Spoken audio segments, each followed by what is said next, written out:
अभिनंदन करतो। या ठिकाणी रायगड जिल्हा हा प्रामुख्याने औद्योगिक असा जिल्हा म्हणून उदयास आलेला आहे। रायगड जिल्ह्यामध्ये पाताळगंगा, खोपोली, खालापूर, माणगाव, महाड अशा या वेगवेगळ्या भागामध्ये MIDC पसरलेली आहे आणि अजून नवीन MIDC प्रस्तावित आहे, नवीन पोर्ट प्रस्तावित आहे। तर कोकणामधला एक अतिशय महत्त्वाचा जिल्हा आहे आणि या जिल्ह्यामध्ये MMR रिजन मध्ये असल्यामुळे, MMR च्या जवळ असल्यामुळे इंडस्ट्रियल युनिट्स जे आहे ते डिमांड मध्ये असणार आहे, नवीन एक्सपान्शन होणार आहे। आता मला सांगायला होतं की पाताळगंगा 2 मध्ये सुद्धा मोठे प्लॅन्स आहे एक्सपान्शनचे। तर अशा याच्यामध्ये जनरली आपला जो पोलीसचा जो सेटअप आहे, तो सेटअप मध्ये तुमच्या जे काही तक्रारी असेल तर ते पोलीस स्टेशनला तुम्ही इमिडिएटली जाऊ शकता किंवा कंट्रोल रूमला 100 नंबर किंवा 112 वर तुम्ही कॉल करू शकता। परंतु आजकाल जग जे आहे ते अगदी ह्या मोबाईलवर सामावलेलं आहे। आजकाल माणूस जो आहे, आता जसं आपण सगळेजण घरातून अगोदर आपलं पाकिट किंवा वॉलेट सोबत घेऊन फिरायचो, सगळे कार्ड्स सोबत घेऊन फिरायचो।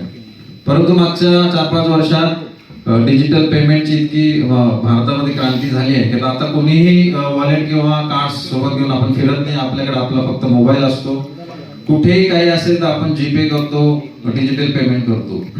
अशा पद्धतीने सर्व जग जे आहे ते आज मोबाईलवर आलेलं आहे आणि असं याच्यामध्ये तुम्हाला सुद्धा ती सोय उपलब्ध व्हावी।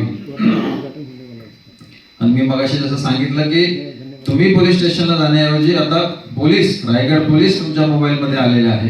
तुम्हाला छोटी तक्रार असेल, मोठी तक्रार असेल, तुम्ही या ऍपचा आज डेमो बघितलेला आहे, त्यामध्ये वेगवेगळे कॅटेगरायझेशन केलेले आहे।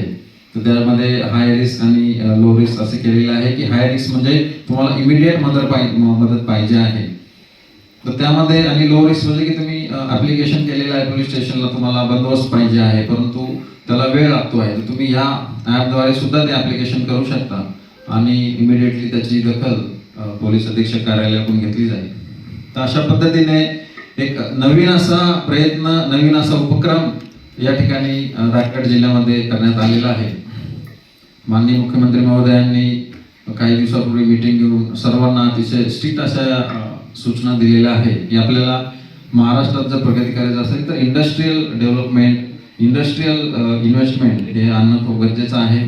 तर त्या दृष्टिकोनातून तुम्हा सगळ्यांचे जे काही ग्रीव्हन्सेस असतील ते लवकरात लवकर आमच्यापर्यंत यावे, लवकरात लवकर त्याचं सोल्युशन निघावं, असा हा एक प्रयत्न या ठिकाणी रायगड पोलिसांनी केलेला आहे।